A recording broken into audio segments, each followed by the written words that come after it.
Hi, I'm Jeremy Crosby. And I'm Nick Boucher. We're your hosts for the program that's all about your city, Talking Fitchburg. Every weekday, we pull together the news, events, and information you need to stay on top of what's happening in the city of Fitchburg. Find Talking Fitchburg on cable TV, Roku, Amazon Fire, Apple TV, and our live stream on the web. Plus, you can find all our headlines and stories on Facebook, YouTube, and our video on demand service. This is your city. Keep up with Talking Fitchburg and the issues affecting you and your neighbors. Want to know what's happening in your city? Get Notify Me messages from the City of Fitchburg. Visit fitchburgwi.gov on your computer or mobile device and select the big Notify Me button on the left. Enter your email and/or phone number, whichever is best for you to get notifications. Scroll down the list and select all the topics you're interested in to receive email or text messages about.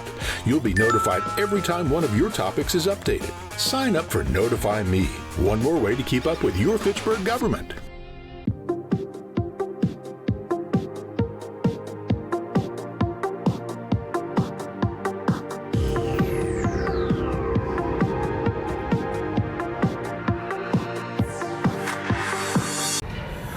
Well, thank you for showing up tonight.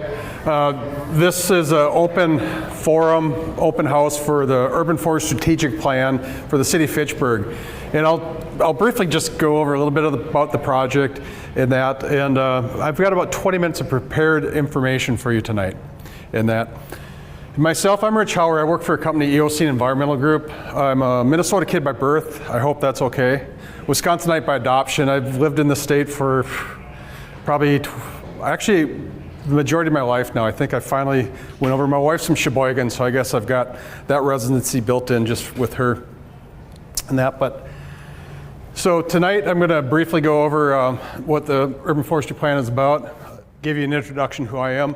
I'm going to talk about some importance of our findings and kind of the status of where we're at right now with development of a plan. It's more on the fact-finding, information, development part of it. We'll briefly go over some of the cool tree resource findings we found from a tree inventory perspective in a tree canopy. Something we found out with doing a SWOT assessment, if you've never heard of such a thing, it's strengths, weaknesses, opportunities, and threats. It's where you ask people that are vital. Usually it's people internal, for example. And I worked with city staff, the forester naturalist. I worked with Public Works, the director, the GIS technician, along with the parks personnel that are on the grounds doing work, along with their supervisor. And interesting enough, actually I did 4 SWOTs. Normally we'd have everybody together. But this one I'm actually kind of glad because it gave me an opportunity to actually see people coming up with the same answer independently of others, which was kind of neat. So I'll briefly talk about a few strengths and weaknesses. I'm not going to get into this whole suite of information because we could spend an hour on that. And just want to give you a highlight of that. Then the community engagement survey. How many actually participated with that? Awesome, thank you so much, because I'm the one that gets to take your data and actually put it together on weekends because I just like working with data. I'm a scientist, I guess, from my past life I was a faculty member at WSP teaching this field of urban forestry.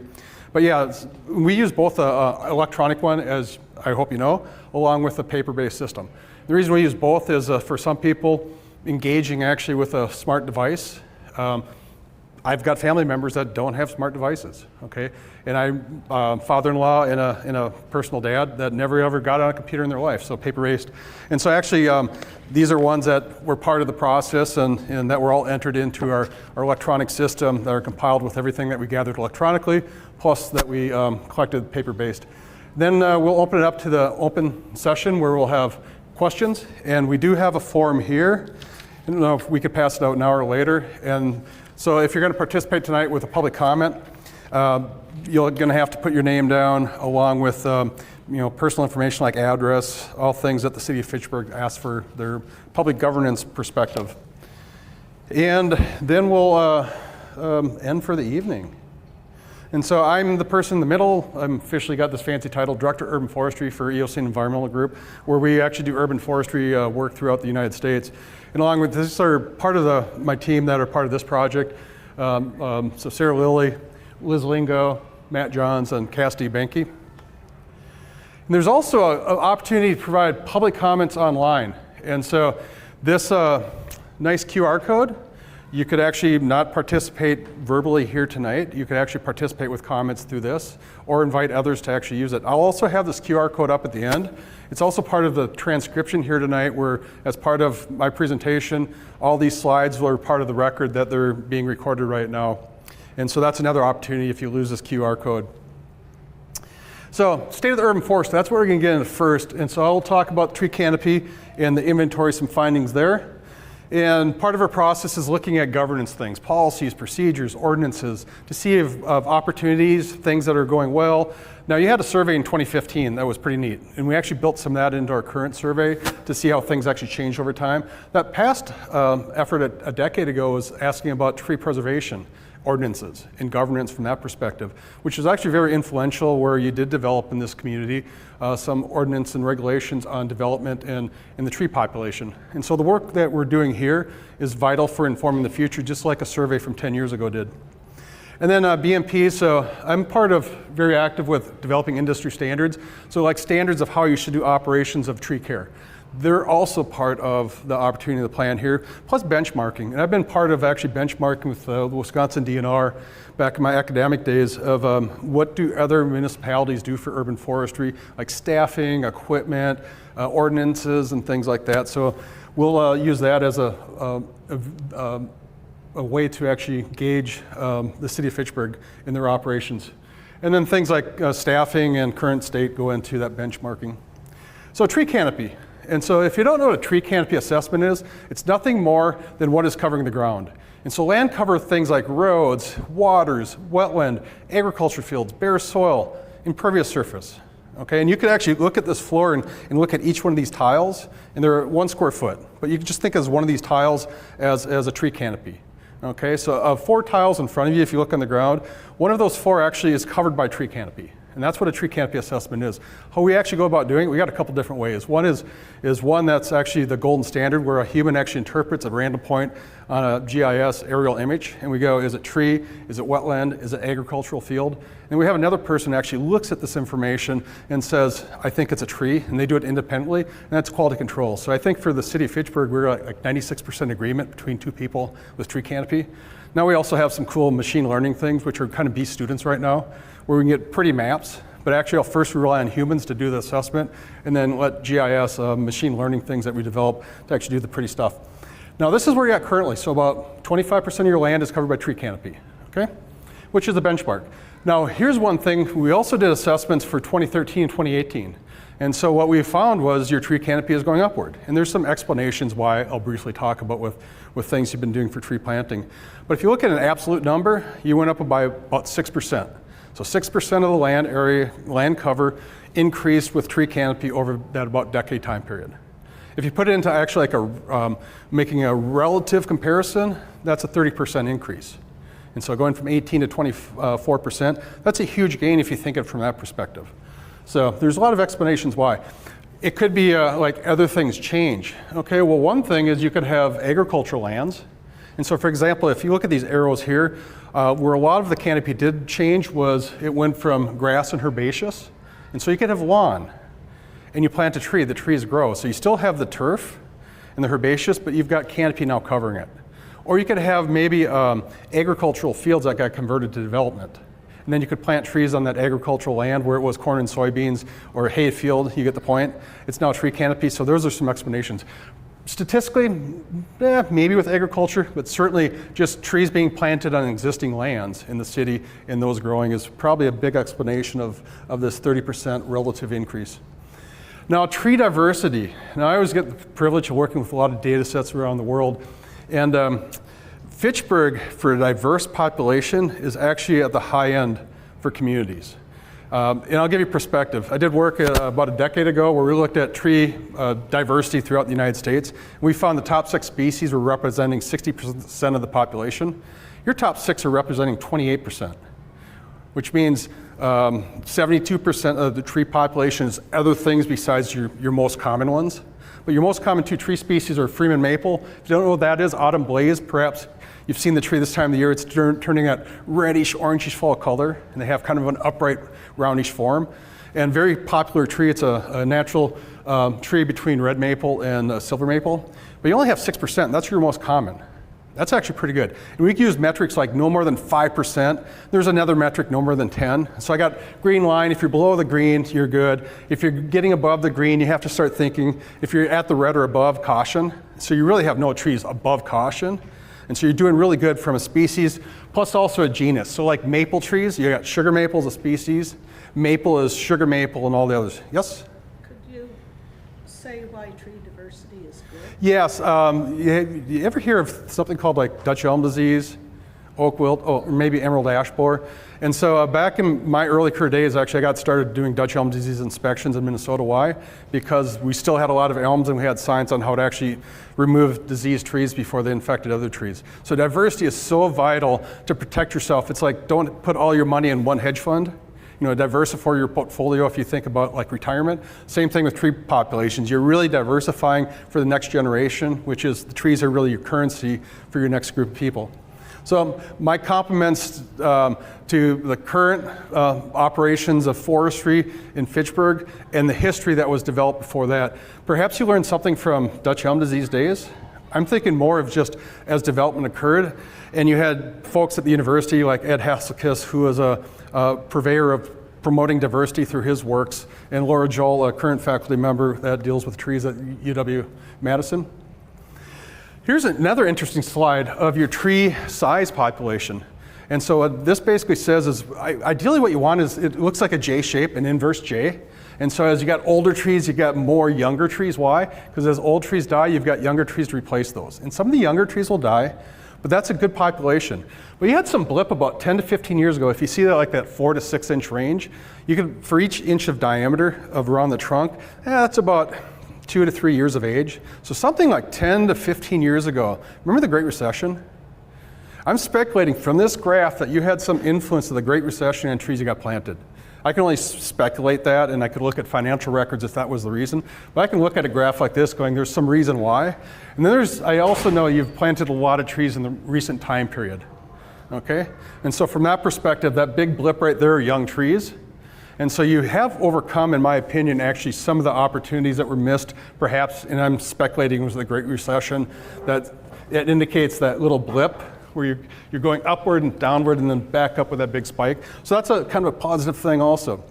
Briefly talk about strengths, weaknesses, opportunities, and threats. So again, I interacted with about a dozen or so people in the city of Fitchburg, and just some high-level things. Strengths, your staff that do work for your parks and your streets like what they do. And I just didn't hear that from the staff, I heard that from their supervisor. I heard that from other people outside of them. They take pride in the work they do, okay? A thing such as newer equipment, that they're happy because they have equipment that doesn't break down. The city is invested in the work they do through the equipment. So there's some strengths that were positive. And there's a lot greater set of strengths in our report that we put together. The compilation of all this information will be in there. Oh, I forgot to mention, the survey, I'm glad you took one of these. If you'd like, there may be enough for everyone in here. It's a draft copy. I don't think this thing will change much, but this is the results of the survey so far that have been analyzed. Here's one. And Ann, would you be kind enough? Thank you. So, and then on weaknesses, let's see. One thing that came up from multiple meetings I had was no dedicated forestry operations staff. So someone whose job is the lead, who actually forestry is all they do. Okay? And this is not uncommon. I got going in urban forestry back in the 1980s in the city of Bloomington, Minnesota. Mall of America, if you don't know where that town is at, that's where Bloomington is at. Where the Twins and the Vikings used to play. Okay, you're probably Packer fans. I saw some Packer garbs here. But you get the point. And in the operations I worked with, we did have a forestry operations forester, but it was not uncommon. Some of the neighboring communities had public works staff, park staff that actually did forestry operations when time was available. Okay, and that's kind of the situation we have going on here. A work order system was something lacking. And I just heard today, actually, the GIS person I knew had developed one, and that system's being put into motion right now, which is a positive thing. So there was a weakness, and probably that weakness now has been overcome because I knew that the footprint was there and it's being applied. Okay? And then a cool thing, lack of succession planning. And this is not uncommon with a lot of cities. You have people that dedicate their lives to the community, to their job, and then they retire, but there's not this succession plan. If this person retires, have we codified? Have we somehow documented the processes so someone can step in and actually not have to lose all this institutional knowledge? All right, so getting to the survey. Now, we started the survey on July 15th, and we had an initial date of August 15th that we were going to end it, so about a month. A month is a common thing for a community engagement survey, whether it's urban forestry, recreation, or anything else. We had a community survey night out, August 13th. We decided at that meeting that night, I said, you know what, let's extend this for another month to give more people an opportunity. So we actually extended this a month beyond our initial time period. I think technically I ended it on the 17th of September. And the reason I had to end it on the 17th so I could analyze information to have a summary of information you have going there. And I'm going to present a few of these results right now. I picked, yes? Was the survey limited to one per household? No, that's one thing with, it's really a challenge with a system like this, especially when you have, for example, paper, is you're always hoping it's the integrity and the honesty of people, okay? Well, right, I mean, I didn't want to be, but could I have done several from my same? Yes, you could have, From my same IP address, I could have done several? yes, we didn't collect IP addresses, we didn't collect anything confidential, and I can tell you this as an analyst, I was curious enough where I look at like comments for like things that might be similar, and I didn't see anything going, I think this survey is, I have concerns. I also have some other things built in like demographics, where you can compare against US Census information to say, do we have a population that's reflective, or the sample is reflective of the population? And there's some places, no, we're actually biased towards certain groups. Okay, and that's just sometimes the artifact. I'll give you this though, we had 364 respondents. And so you have over 1% of your population responded to this, assuming everyone just did one individual one, okay? Usually it's about 0.5 to 1%. So actually you had a higher response rate based on a population basis than you normally get for things like this. And I do surveys where I can pester and get 2/3 of communities to respond to like an urban forestry survey. But when you do people surveys, 0.5 to 1% is not an uncommon statistic. I wish it was like 80%, because then we're really certain that that is reflective of the population. Yes? Is that because they don't get the survey? Possibly, because how we marketed the survey was, one is we had kiosks throughout town, public buildings where we had a QR code, you could scan it. We had paper-based copies at the city of Fitchburg and some other locations, the public library. We had, on the city website, we had representatives of the city council members that actually in their newsletters, for example, promoted this. So we had different ways it got promoted, but there wasn't one way of like every household got one and they got a unique code and we could track it that way. Yeah, I didn't see any of those things at all. I just got it word of mouth. Okay, but you were able to participate? Yeah. Thank you so much, because I was the one that analyzed this. You did put it in all of the parks. Yes. Every shelter had it as well. Yeah, I would have to. Bathrooms, too. Yeah. I don't think people look at those things though. I mean, I know when I go to the parks, I don't look at polling, whatever's out there. So I put it, I didn't put it on the bulletin boards, I put it on the, if you were watching How about the park shelter, afterwards? like, taped it. Yeah. How about? Yeah. No. Yeah. All I can say is from a percent of people that responded, I was really encouraged at a little over 1% response rate. And I agree with you. Not everyone's going to see this. Not everyone goes to a park, and so we did use multiple mechanisms to promote this. And that, I just think there's so much information out there for people that are inundated with people. That, yeah. Even if they glance at it. Yep. That's it. Yeah. So here's some of the interesting results. So here's an early one. Compared to other neighborhoods in your city of Fitchburg, my neighborhood has fewer trees, the same amount or more, okay? In 2015, this question was answered, and people back then, trees were common in their neighborhood. Statistically though, people are saying they have more trees now than they did 10 years ago, which you saw earlier data that suggests, yeah, trees have been planted. And fortunately, the trees have been planted are part of developing a diverse portfolio of tree population. And then, can you believe trees are nuisances at times? And so I like to ask, are there things that are drawbacks or things that are not necessarily benefits? I don't have a slide up here of the benefits. That's actually, I think, question number 9 in the survey instrument. But does it surprise you leaves can be a nuisance? No. And it was interesting, yeah. I think that's sarcasm, right? No. Oh, no, I love leaves personally. But for some people, they like to... Cottonwoods that Yep. cover my transport them off their property, and that's actually something that came up in the survey, is people would like a mechanism to somehow make it easier to get leaves from one place to another. But that was part of, I think, of the reflection of debris, plus debris such as twigs and branches that fall, things such as pine sap. One person responded, and that can be a nuisance, especially if it's hitting your car. Things such as damage to property. And now that statistic where it says like 18% of the people, that's 18% of all the choices. So the N of 310 people responded to that question, and of that you could give me up to 3. And if you gave me 4, cool, I picked your first 3 to be fair to the others, okay? And of that, 412 key words arose out of these statements. So I'm the one that actually coded, read a statement going, oh, that's wildlife, that's debris, that's a leaf, get the point? And so 18% of the key words actually did say leaf as a drawback. And then we did ask a straight question where it wasn't I had to code it. Things such as, did you have negative experiences? So over half the population had not had a negative experience in a recent time period, okay? And of those, cost to maintain trees. And that doesn't surprise me because I've done this work long enough that it costs money arboriculturally to prune trees, remove trees, et cetera. And so that is a big drag and a cost for people. Even though they plant trees, at part of the life cycle, either maintaining trees or removing trees is a concern. Now, we ask questions about proximity to parks. Why do we ask this? Because access to green spaces it's healthy for people, it's good for communities, et cetera. And so 75% of your residents or your community members live within 5 minutes or closer to a green space, okay? And here what these statistics would show us is if you live within 5 minutes, you're more likely to make a daily visit. That's what people told me. You know, half the people visit a park daily if they're within 5 minutes. Versus being beyond 5 minutes, only a third do that. So statistically, if you live beyond 5 minutes, which is a common distance for people to walk, otherwise you get in a vehicle. You can get on a bike, but that's a barrier, interesting enough, 5 minutes. It's just not with trees access to parks, it's also access to, let's say, public transportation. So when people design for things like this, that 5 minutes is a critical threshold. And then trees on my street are adequately cared for, well cared for. 10 years ago, this was a very common theme that 85% of the people said the population is well cared for or adequately cared for.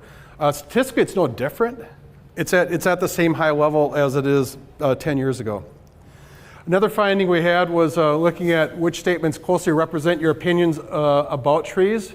And interesting enough, when trees are removed, replace them. 10 years ago, about half the population said that. Now it's about 40%. But what interesting thing that switched is preserving trees. And I was talking to the forester about this. What could be some explanation? And development was one of those, perhaps. Maybe trees lost from insects and diseases, but the loss of trees was noticeable enough. And the question is, should we have some sort of way to maintain the population, or just remove a tree and replant it? So the preference, to me, statistically, actually has kind of shifted to anything we do to preserve the existing canopy would be more important than trying to regrow the canopy, because it takes about 40 years, by the way, on average to grow a canopy, an average sized tree canopy in a population. It takes about 40 years to get back. I'll give you an example, emerald ash borer.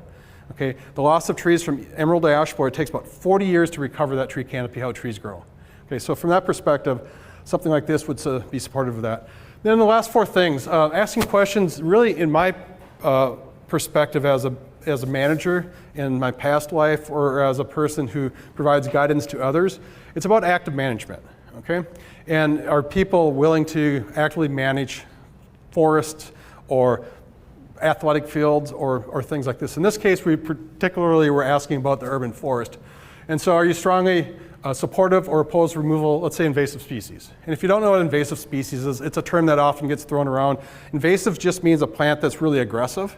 And we can have some plants that are native, for example. I like box elder trees, but that can be an invasive plant in an area that's disturbed. Aspen trees are native. They can be invasive in areas that are disturbed. Or we can have trees from other continents, such as buckthorn, which certainly can be invasive, okay, in locations where it wasn't native to and you don't have the natural checks and balances that are keeping that population at bay. Okay, so invasive is a term, but in this case we could think about invasive and thinking about exotic plants. Yes? The canopy studies that you mentioned early on, are those able to determine from looking overhead down what is canopy from an invasive tree Yeah, the approach we did, no. As humans, we're looking at stuff that's like, we have really good imagery, about 60 centimeter. So think of one of these blocks on the ground, okay, which is a foot squared, or yeah, it's 1 foot wide. It's a little bit less than that is what we're looking at on the ground. Okay, so determining if that's buckthorn or vine is not really possible, but there are other ways you can do it. There's techniques, hyperspectral, and so, I don't know, $20,000, you can probably design a study to do this, or do a ground survey where you could ask the same question. But from our perspective, no, we didn't say it was buckthorn or sugar maple. It was just, it's green. Great question. And so from here, about 80% or so of the population, 75% of the population are supportive of something about invasive species and removing them. But then we asked the question, what would you like to do? Okay, and so for example, the removal, but then replacing. And so it's just more than just removing something, it's also, part of this is privacy. And by the way, an earlier question, I didn't talk about that. Privacy is really important as a benefit, okay? And I'm a German, and some of my German heritage, there's people that are very private and they want the privacy. And so privacy is important to people. And I can go on professor mode about that, but not only if you're actively managing, it's more than just removing something, it's thinking about the replacement of things. And then another question, how strongly would you support or oppose restoration and maintenance of native trees on public lands? And overwhelmingly people are supportive of it. And I'd have to say, looking at some of the comments of people that strongly oppose, I think one of the things that came out is really privacy. And I think if I had a conversation, it's like, let's chat more. I'm really intrigued by who you are and in your answer to a question like this. I think what really teased out for me was privacy. And so it's not necessarily always the active management from one way or another. It's really that benefit is something that is important to them, okay? And then I think this is the last slide. And so another way is teasing out is like, oh, fine, if you actively manage, we could throw some words up here. I could have had restoration of prairies, but this was about trees. Even though I love prairies and I work with such things in my personal landscape, it was about trees. And so think about like things that maybe historically could have been here, okay? Things such as maybe a wetland prairie forest. So we ask oak savanna is just one choice. Or removal of invasive species and plant native trees and shrubs, or leave them alone and let nature take its course, okay? Those are all options. And so I look at this, it's not as much as like any one of these, as much as when I see leave them alone versus doing something, it's getting at active question or active management of something. Now something that we'll be doing, our strategic urban forest management plan, there will be a draft plan of this coming out in the near future, and there'll be an opportunity for people to actually look at that and provide comments on that. And it's really thinking about the future, it's a strategy. It's not an operations plan per se, where we give prescriptions on how to do things, as much as here's what we heard from the community, here's what we've done through all our discovery of the city of Fitchburg and its population of plants, and then making recommendations based on what we found from people of things thinking about the future. Yes? Wouldn't removing invasive species and planting native trees and shrubs be sometimes like restoring an oak savanna? It could be, yes. And so here's a problem here. This was select one choice. And so a person could have multiple choices that they like. And that's sometimes a problem when you ask questionnaires. There's a lot of ways you could ask a question like this. But really for me, as a person looking at people's perceptions of things, it's trying to tease some things out. And me, it wasn't, the word choices are important, but to me it's like active versus non-active management. Now I could have asked that directly. But that's almost kind of leading in some regards. So I use words to kind of get at are people supportive of that or not. And I can tell you my early career days of actually being an urban forester back in the mid-1980s, the mindset was just leave forests alone. And I'm a forester by training, and I know forests actually change over time.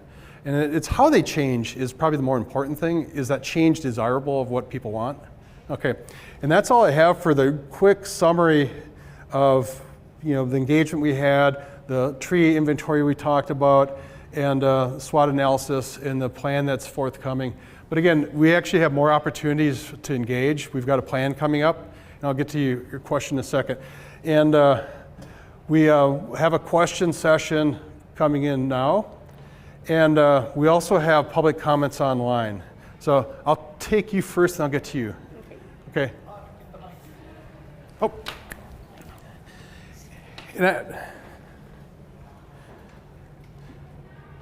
And I think this was just more of maybe a general question of the overview of what we did. Thank you. And I'll just ask the question. This is just kind of a general question about our process, right? Or is it a comment you want to make about? I guess I had a question about one of your slides. Yes. And Which one? At the very beginning, you had the percentages about what was under the trees, I believe, or what Tree canopy. percentages? Yes. Yeah.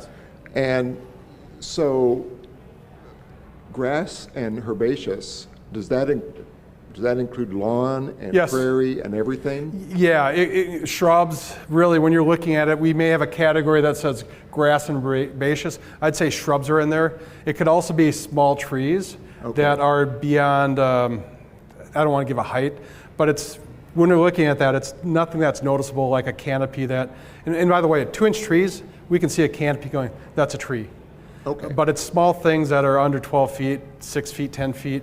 And so this does not include like our parks or anything like that? It does. It does. Actually, this is the entire city of Fitchburg. Okay. Public lands, private lands, so across your entire landscape. Okay. Yeah, and now, go ahead. Well, the reason I'm asking is, I live in an area where I've got a prairie in my backyard, Yep. a small prairie, and we've got lots of prairie around us. Yep. And so I was trying to figure out if you distinguished between that and Kentucky bluegrass lawns. No, not at all. Okay. And that's a great question, and it was beyond the scope of what we're doing here. Okay. Yeah. And the only other comment I had was it may be an opportunity when people say one of the worst things about trees is the leaves Yes. falling. As I've kind of learned a little bit about prairie stuff, those leaves are great Oh, yeah. to have. Yeah. And so do we just take them to what happens to all those leaves that people? I believe you have a composting site in Dane County. Okay. Is what I gathered. And they're maybe composted. There's one in town, Yeah. but they're just really valuable for gardens and prairies and stuff like that. That was my only comment. Yep. I'm a firm believer of that also, but I also have friends that just like, I want to have the lawn with no leaves. Yeah. Thank you so much. This wasn't a question so much as a comment on what I've observed in the past 40 years here. And I don't know if this is the right. How about this? If there's no more questions about the process that we had, if that could we shift to using the official public forum with a comment slip? Oh. Yeah, and you'll be first to do this. Oh. Yeah. So let's make sure. Oh, thank you. What's your name? Jake. Jake, thank you. Jake's handing out forms and pens.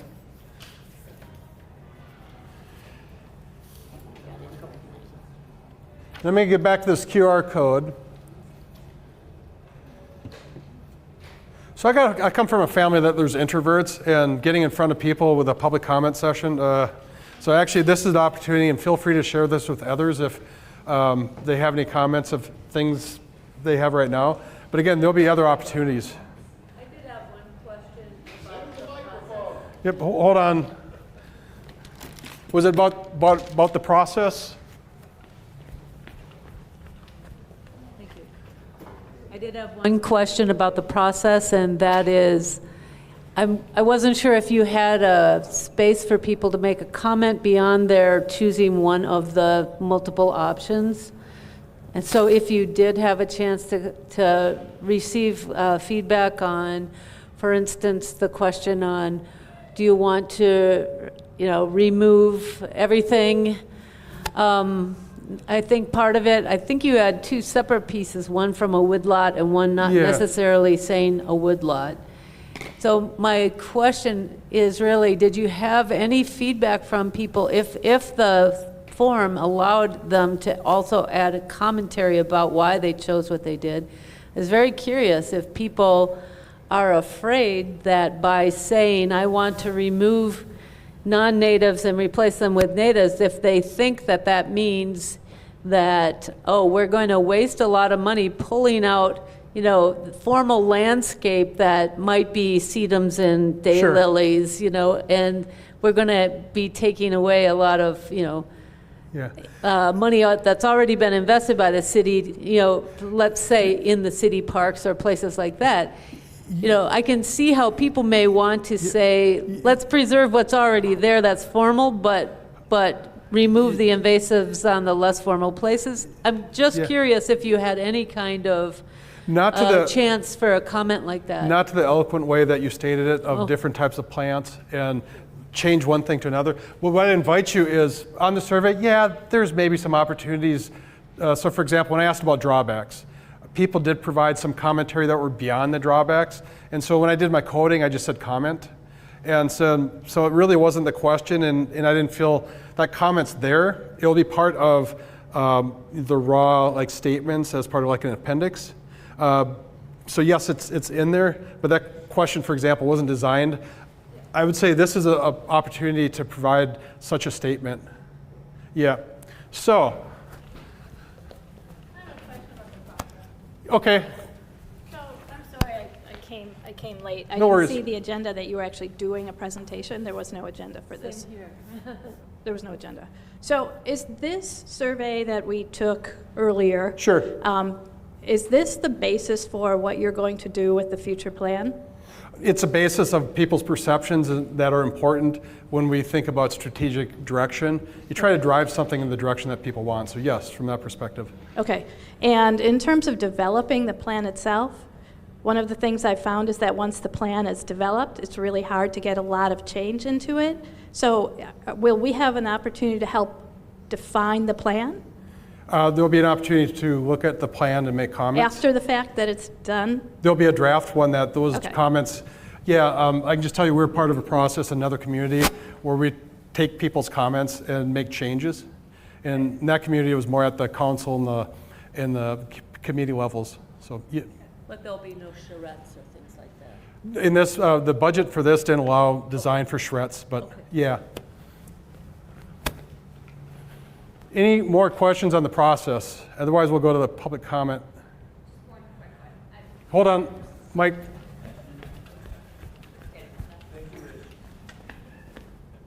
I apologize. I think I missed this one earlier, but you said the response rate on this was about 1%? About a little bit beyond 1%. Okay. And what my perspective was, if you look at engaging people on a survey like this, 0.5 to 1% is a common metric. And so this was at the higher end of what you'd typically expect for public engagement. Yeah, we've got another survey that is ongoing with another community in Wisconsin, and they're at about 0.5%.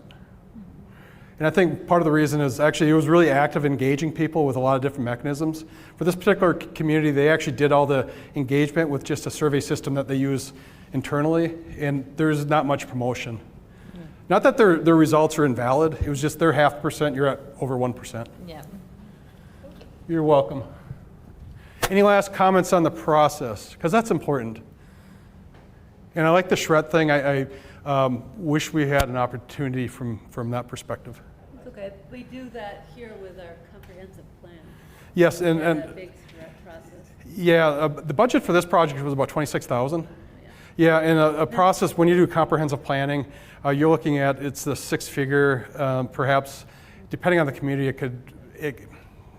probably not getting into 7 figures, but low to mid 6s, depending on the size of communities and the level of opportunity. Basically, the population. I just thought of this. Since 1% is average, that leaves 99% basically who don't make a comment about this. Correct. I'll make you a bet they make a comment after the plan was initiated and things were going on. They go, what the hell? So, Oops, I'm sorry. yeah, as part of the process, exactly.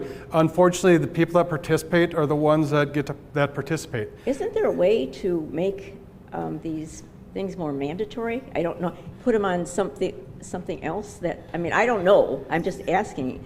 It would seem logical that there would be a way that you get more participants if you said, this is, attached to something else, or you have to do this to get a tax break, or some mechanism. Yeah, it's some sort of incentive possible. Those incentives yield marginal results. Okay. That some surveys, I'll give you $5 to fill it out. You may get an extra % or 2 depending on, so they do have but something like this, you'd probably get point little. That's just the unfortunate part of reality is not everyone participates. And what you're hoping though is the people that do participate are actually reflective of the population. And so giving opportunities, it's like, as part of the plan development, in this case, a strategic plan, that you do have opportunities along the way to still provide comments. And again, this is strategic, this isn't operational. And so there's other parts of governance that when something's proposed, whether it's a park development, for example, there's still opportunities in cities. In Fitchburg, from what I've seen, is very active giving those opportunities to people, is there are those opportunities. So another process question, I'll get you the mic. Process comment. Just to add on what Karen was saying, in general, when you have a low participation like this, typically it means people are happy with the current system. Also, it could be, yeah. Because if you stir up things and say we had a policy of clear cutting things, you'd have a lot more people filling out this survey. I can guarantee that.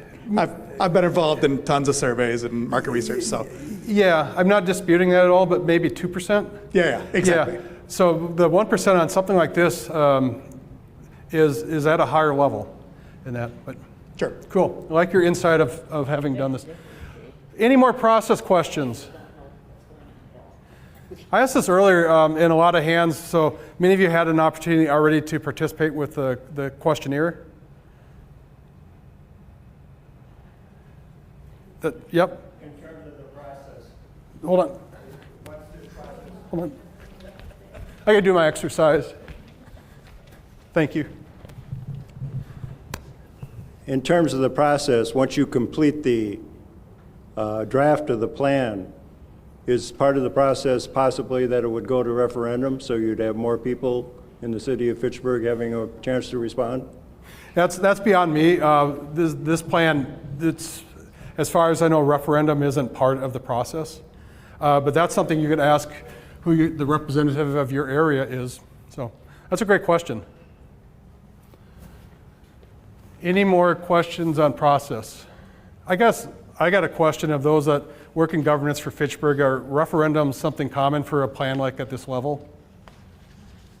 Okay, the answer, the heads were kind of no. Not that that's unimportant at all. I'm just more as curious as an outsider of like, what is the process? So appreciate that question.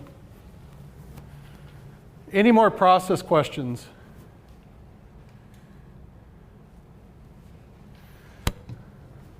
All right, our first public comment, and we've got based on the rules of the City of Fitchburg, 3 minutes for commenting, and we'll be keeping time, and so do your... Not in public hearings, not in meetings like this. The instructions I was given was 3 minutes for a comment. By who? The directions that I was given from the city. By who? The forester is the one that provided me the comments for a meeting like this. I'd say there is an opportunity outside of this to provide comments beyond 3 minutes, and that.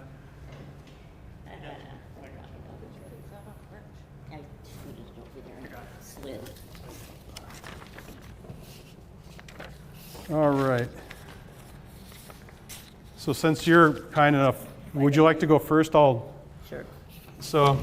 No, that's my. That's your. I'm sorry. This is my notes. Okay. Karen Lawrence. Okay, so the first person we have to comment on the plan is Karen Lawrence, and so. Okay. First of all, I have I have a background in horticulture. I have a degree in it, and I've managed a grounds department at the university for 20-some odd years. And so I'm really interested in trees, and I look around at them all the time, too much probably. And I'm concerned that this project, whatever it is, and I'm all for restoring native plants and getting rid of invasives, but how it's done is, I don't want to see another clear-cut area. There have been too many projects already that started out even small and failed, sat there, didn't do anything, and it was, I think, a manpower issue. And I remember McGaw Park, because that's the park that I used to go to most, watching weed trees grow up year after year after year, thinking, when is somebody going to do those? So I don't think I don't know if it's a lack of manpower, it might be, or a lack of passion, because I can tell you it drove me nuts. And if you're really passionate about trees, you know, it's like, oh God, why doesn't somebody take those out?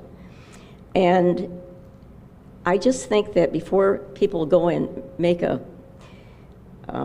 commitment to something like this, they ought to review how it's going to be taken care of. I'll give you an example too. We're hiring outside people to do the smallest things. There's a dog park in Fitchburg here, and directly hold on. Directly southeast of that is a little prairie swale. And I went in there one day and somebody was spraying and pulling and stuff, and I thought, that's not our staff. No, it wasn't. It was somebody hired to do a small thing like that. And I thought, what are we thinking of doing a bigger project unless we're going to hire it out, all hire it out, and that's going to be expensive. And as a taxpayer who's already getting dumped on with all these other projects that our governor has thought of, or our mayor has thought of, I was really horrified and shocked. So that's where I stand on this. Awesome, thank you.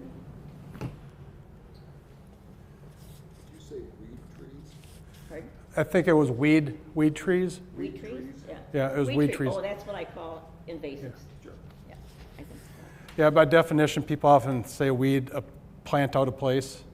And one person's weed could be another person's passion. Things that just spring up that are invasives and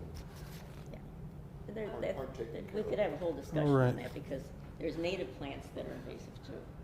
In my estimation, it's like there's too many darn walnuts falling on people's heads. And All right, getting to the next question, Jake Johnson.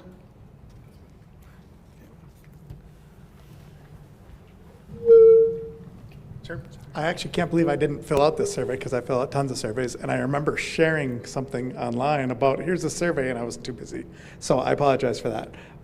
Definitely support more money for trees in Fitchburg. I definitely support putting together this plan. Having a plan is the first step to action. So if you are supporting action of some sort within the trees and restoration and plantings, this is a great thing to be involved in. It's awesome that there's people here. What I wanted to make a specific comment on is money. If you really want to support a project like this, talk to your representative and say, I support increased budget for trees. I support increased budget for maintenance and restoration, because that's going to go a lot further than coming to a meeting and even me saying it right here, you know. But then the one other thing that I wanted to comment on, as I have a dog and I walk all over the city, is it seems oftentimes we hire lawn care people, LTEs, who maybe haven't been educated on how to weed whack properly, and they end up girdling trees. There's at least 2 completely dead, nice trees in our neighborhood, a Kentucky coffee tree and a ginkgo, that have been just completely girdled. So I would love it if the city would take some step towards educating those people at the beginning of summer, so they're not going around and killing nice trees. So. Yeah, weed whip killing trees since 1972. I want to make a comment back to the referendum, because that was a important observation. Really, a strategic plan at this level, one of the important things is we do linkages. And so I've been involved with plans in my life, plans that just sit on shelves. And so when I think of a plan, I think about planning as like, what are all the committees, council, what are all the connections of other plans? And more so, it could be like developing a project and carrying it forward. So identifying resources. So something like that, certainly like the finance committee, maybe they have an interest or not about developing budgets to meet goals. Another part of the plan is actually goals and objectives and benchmarking. So if you're going to do something, you have some benchmark then to measure against. And that's another part of strategic planning. Again, operations planning is actually carrying out the work. Strategic planning is thinking about the things that you're going to carry out work on. Perhaps prioritizing what's important versus not, because certainly resources are limited. Okay, so trying to identify, you could use the phrase low-hanging fruit, but identifying what's probably more important than something else. So coming up the process that could be used to identify how to carry something out. So, all right. The next is from, and I apologize if I mispronounced the name. I was a professor and I mispronounced, I don't know how many students' names, so forgive me, but if I get it right, I'll feel good. But Donna Lewin? Lewine. Okay, I apologize, Donna.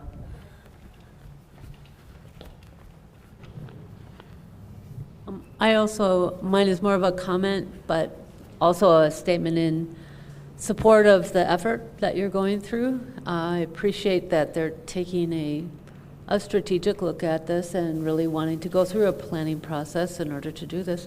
I'm curious about what, what was the, I'll say, problem statement that led to the contract to be able to do this study.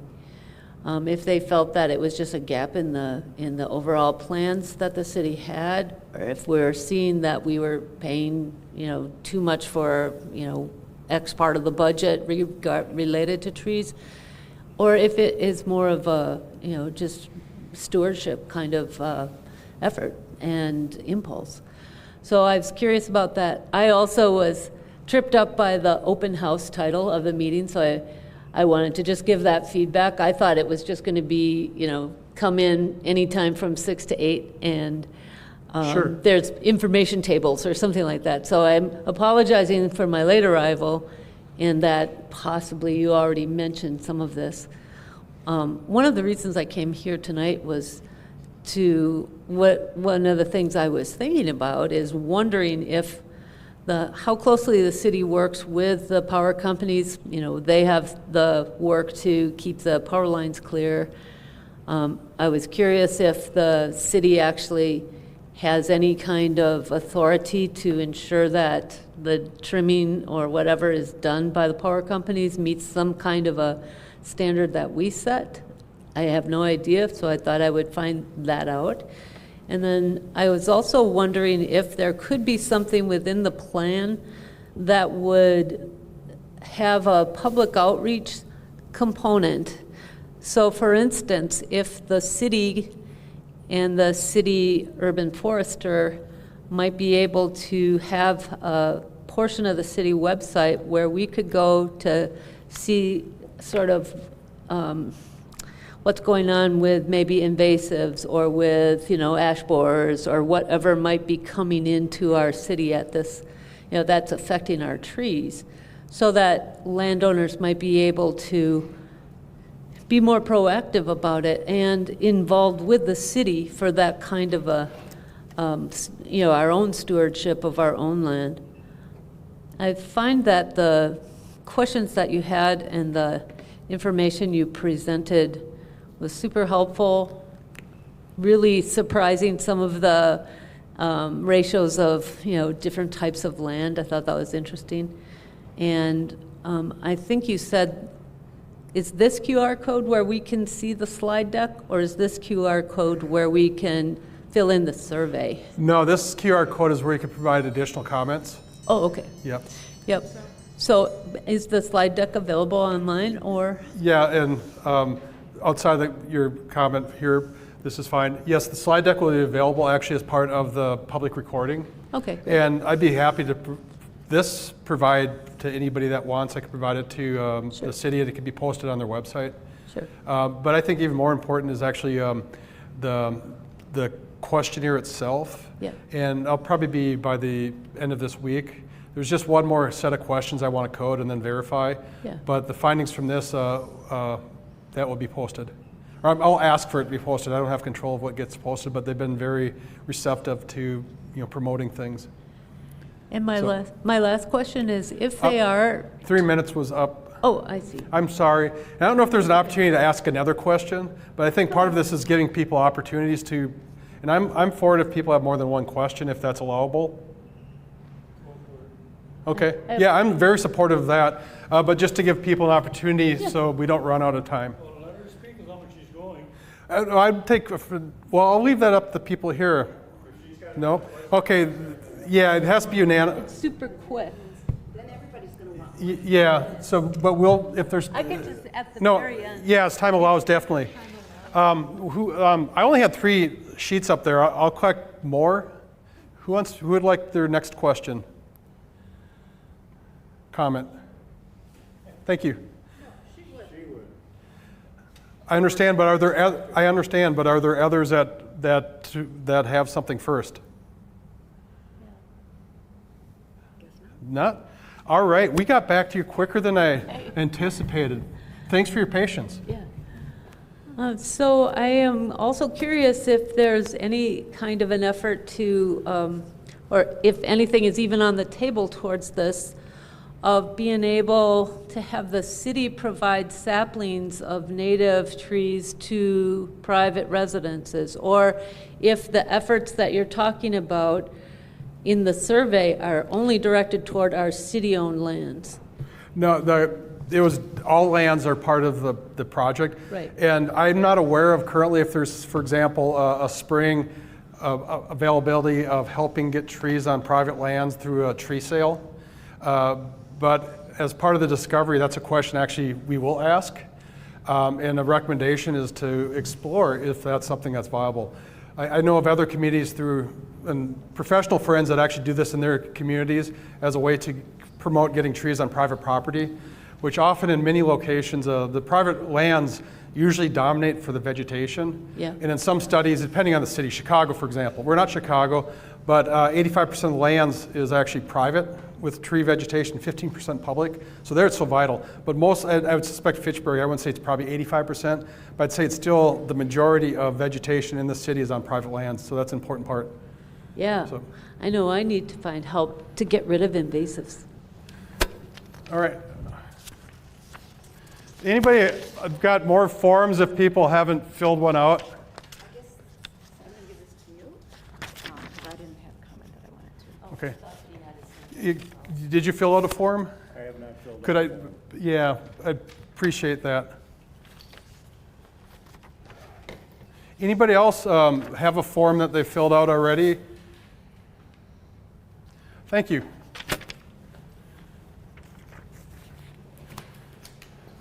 Okay, Patrick Cheney. I apologize for that.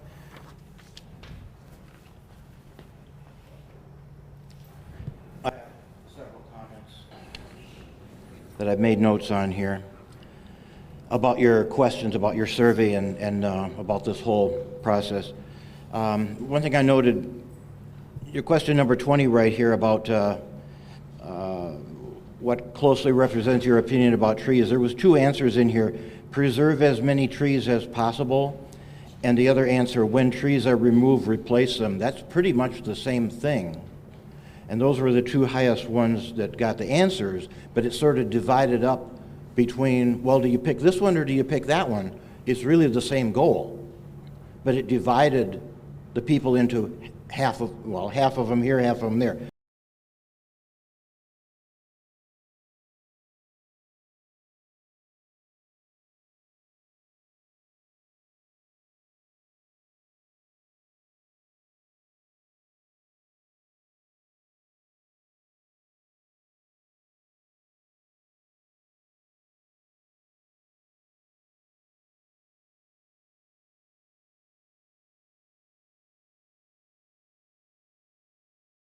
Outside people to do the work, there's a cost to that, and your survey doesn't say anything about that, about if you pick this one, it's going to cost you money.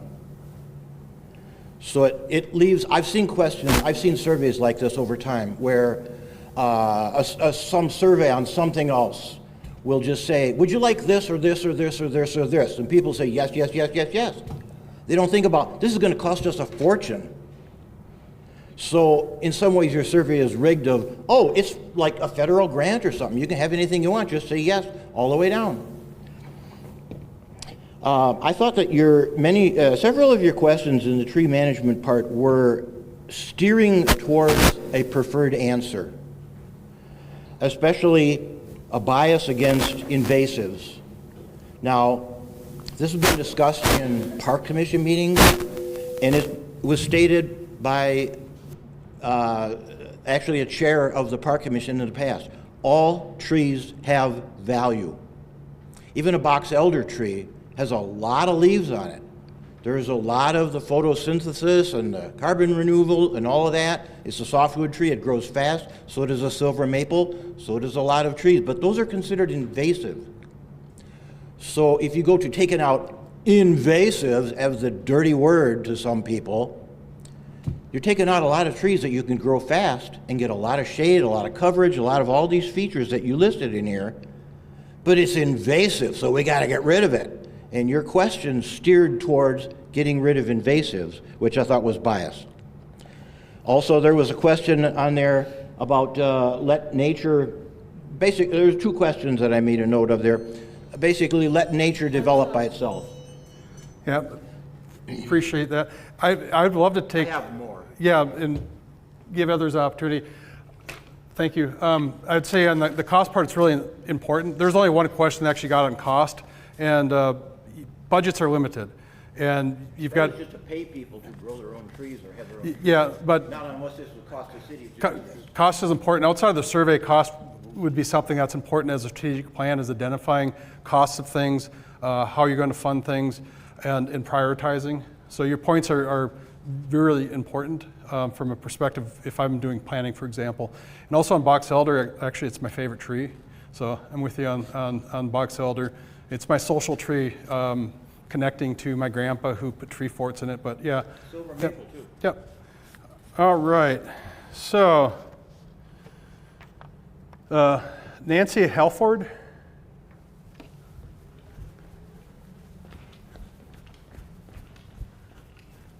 Thank you.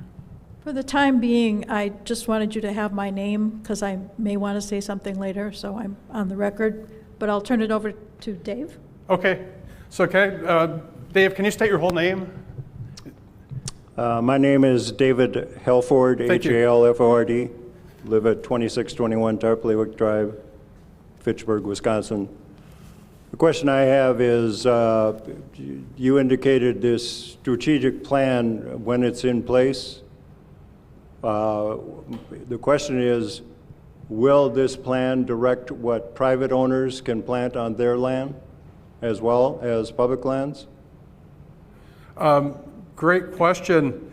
I would defer to the ordinances of Fitchburg.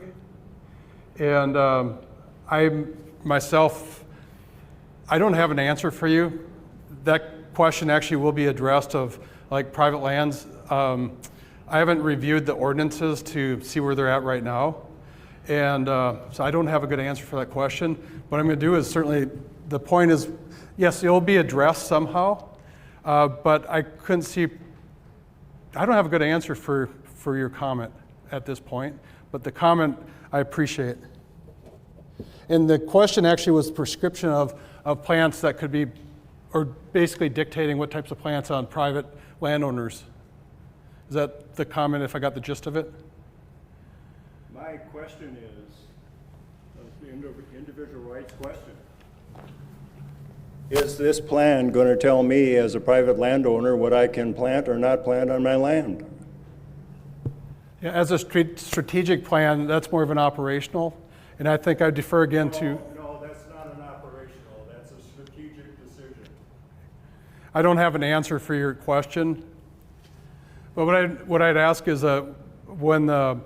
if there's something in the draft plan that addresses that concern, please let us know. Oh, I will. Thank you.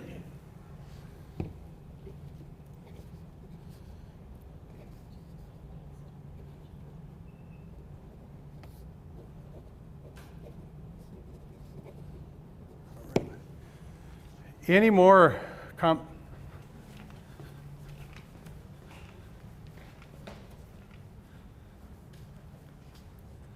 Hi, I'm Sue Chapman. I live on Richardson Street. So this may still be a process question, but just thinking about the strategic plan, and I think the survey is great to help inform that strategic plan. When I hear talk about, all of the things we can do, the money, the limitations, I think there's probably some really innovative things we can do. Let's get business involved. Let's get the private homeowners involved. Let's not just try to do it ourselves by the city government. I think there's a lot of innovative things we could do to help increase the canopy, stop the clear cutting, and really turn this into a much more vibrant community when we think about our forests and our prairies. So my question is, how can we get involved beyond just the survey that we did? How can we help inform the strategic plan? Be involved in coming up with ideas, not just tactics, but before it's too late and it's done. That's my question. At the Tree Advisory Committee, we've discussed the plan on several occasions. That's one opportunity to get involved. Along with the process was developed for this is as we develop a draft plan of this. is to provide commentary on things that may be missing, such as you point out and I agree, actually getting others involved with development of green spaces. There's a lot of opportunities, whether it's engaging young adults, older adults, children. There are a lot of different mechanisms in that.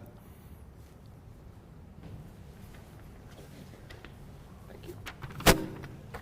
So Dave Evans is the next public commenter. Along those lines of what you were just talking about, I retired about 5 years ago, and I had virtually no interest in any of this stuff. And I started planting natives in my backyard basically because of the, I guess some people call it resistance gardening. It's cheap, it's easy, it looks fantastic after a few years. Native plants, native trees, the whole bit. It's not that hard, it's not that expensive. It can be done by citizens. You can plant what you want. And I think sometimes it's maybe just an educational thing. You know, and there are lots of stuff in Dane County and Madison and Fitchburg to learn about native plants and native trees and stuff like that at virtually no cost to the city of Fitchburg. Somebody talking at the library, somebody talking at this center here. You can go out and you can buy a $4 packet of a native plant, dig up some spot in your backyard and plant it, and in a few years you're going to have something that you're not going to have to mow. And nobody's going to force you to do this. There's lots of things that people can do cooperatively and with a little education that aren't going to cost you any more taxpayer dollars.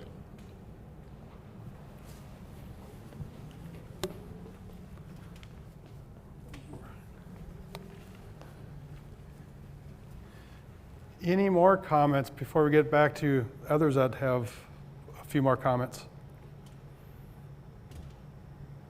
You want to go last, or?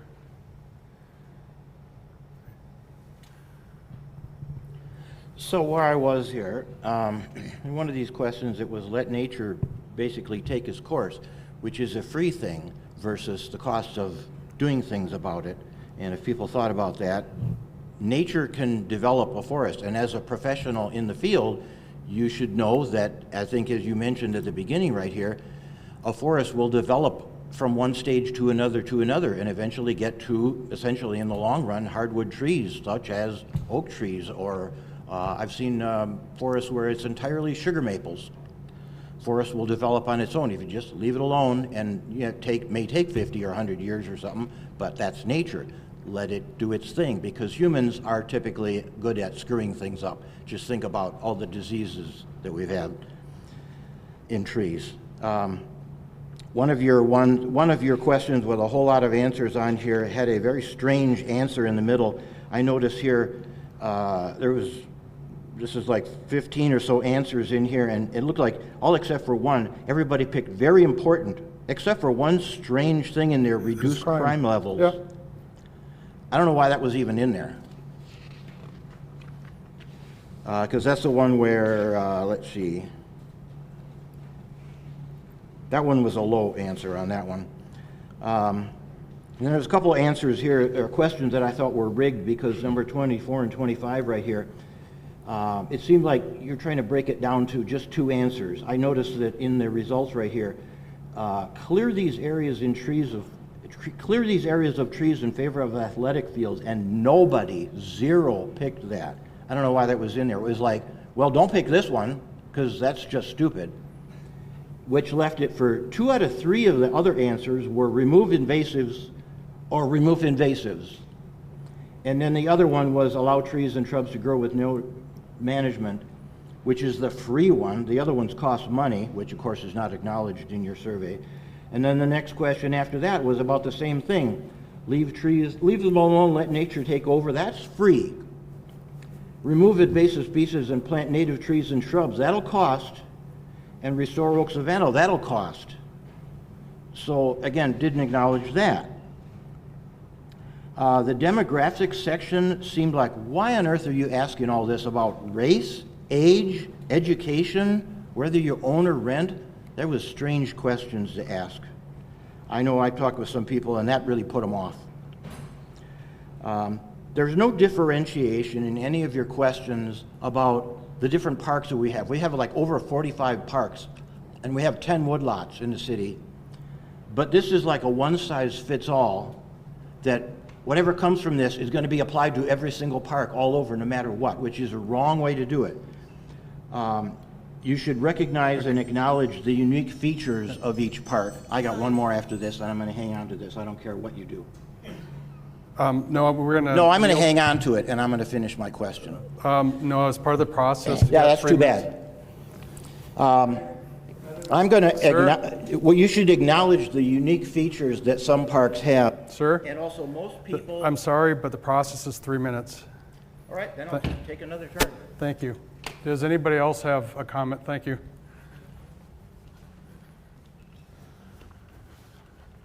It was Nancy? Nancy. Thank you. I'm bad with names, so I'm glad I remembered it. Nancy Halford.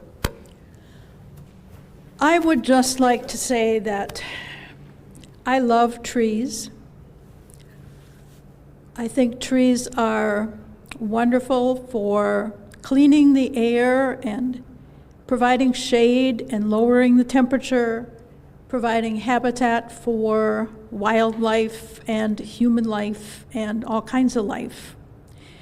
And I am non-discriminatory generally, which also applies to trees. So if a tree is alive and well and green, I don't care if it's an oak or a maple or a box elder or a black locust. I absolutely love the sound of the wind blowing through the black locusts that grow naturally on our property, and also that grow in McGaw Park. And I would hate to see them all cut down just because they aren't the right kind of trees. They're still trees. They're still green. They're still alive in spite of what some people say. They're not dead. They provide shade. They provide shelter. They lower the temperature in the entire area.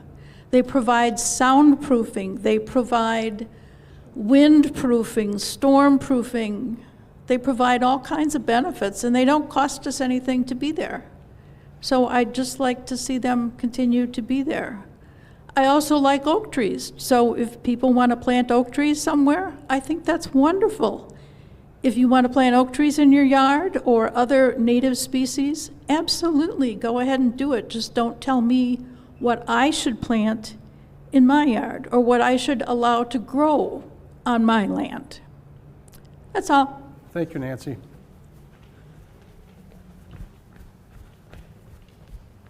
Thank you. Any more?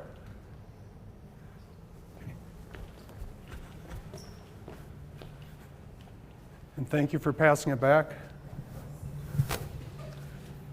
Only had one more main point to make here. You asked how far is it to walk to your nearest park. The most people, I believe it's in your numbers here, wherever page that is. The most, about the 5 minutes. That is a goal of Fitchburg for the parks, neighborhood parks, but as has been stated by authorities in the city, even a community park, and we have several, also act as an area park, and we have definitions for these things, and as a neighborhood park. And when nothing is going on in the community park, it becomes the neighborhood park where there's only a couple of people in it. So the most people who use any given park, no matter what it is, neighborhood, area, or community, are the ones who live the most closest to the park. And it would be best if the whole goal of this was to listen to the most to the people who live closest to that park, because they're the ones who use it the most.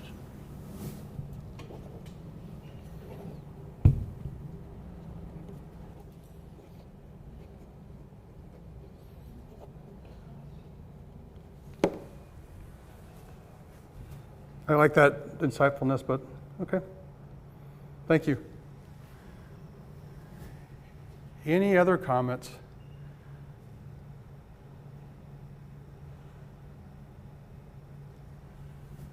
No, earlier you had maybe another one, or you?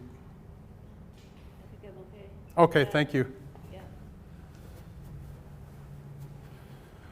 Well, if that concludes for just tonight, any comments or questions you have? What are you doing next? Oh, next? Next is actually taking a dive of the ordinances, the policies, the governance, the staffing, what we know already about the tree population, and developing goals and objectives. And that working in connection with the Tree Advisory Committee with things that are observations, developing benchmarks and metrics, see how what currently Fitchburg has and how they compare to other locations, and that bring up like financing, important part because on average, I don't remember the exact number from a survey that we got going on across the nation right now.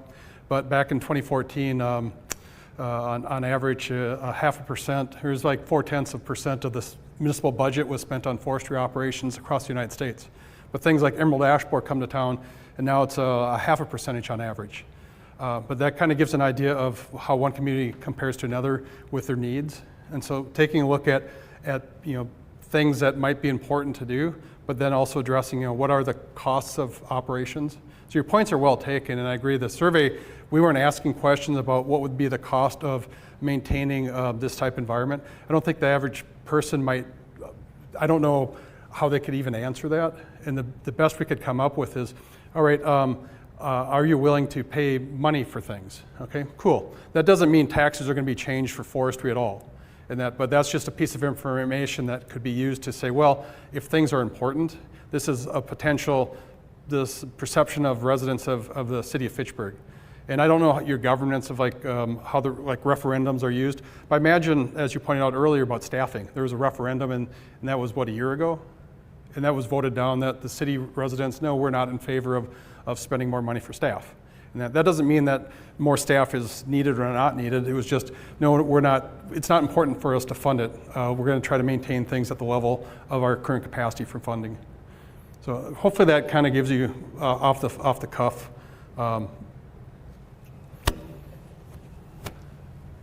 So how about this? I don't know if we can take things just off public record and happy just to talk with people offline, or should just keep it going? Okay, well thank you for concluding or being part of tonight. I appreciate all your comment on the microphone. What's that? I want to make a comment on the microphone regarding what you said. Okay. Based on the way the budget has been going in the city and the referendum and things like this, the goals of this whole plan right here should have a heavy emphasis towards virtually no money towards any actions that are recommended here. Because that's probably what the city is going to give the Parks Department, or trees studies, or tree actions or anything like this. That's just the way it goes. And as far as your questions, I don't know if you're going to do another survey or something like this, but it would have been, I just wonder what difference it would have made if your questions would have answers that says, well, you can have this, but it's going to cost you. Or you can have this, but it's free. And this one here, this is going to cost you a lot. And then how people would answer that. Yeah, I got your point on that very well. Thank you. This is perhaps a kind of obvious comment, but the city of Fitchburg already has a budget for tree maintenance. And it could be that all of Rich's ideas could be accomplished with the budget and staffing that we currently have. Also, our forester, Anna Healy, has been very successful in raising money through outside grants. So that's another potential source of funding. So I hope you're not saying that the current budget should be cut. I think we could accomplish a lot with our current budget. Thank you. Well, again, I thank you for your participation tonight, and your comments are valid, and they will be, part of, the public record of the development of this plan. So thank you.